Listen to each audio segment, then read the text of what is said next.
how to have a blanky party.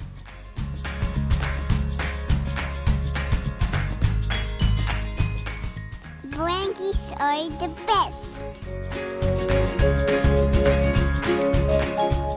Parties are fun.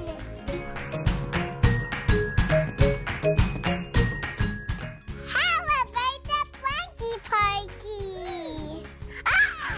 That'd be awesome. How do we do it?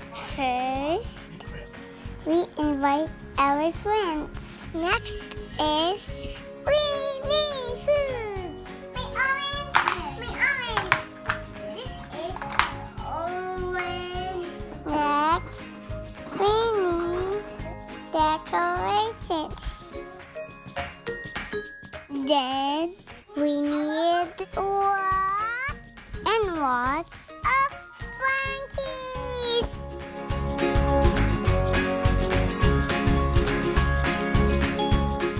And last, don't forget to have fun.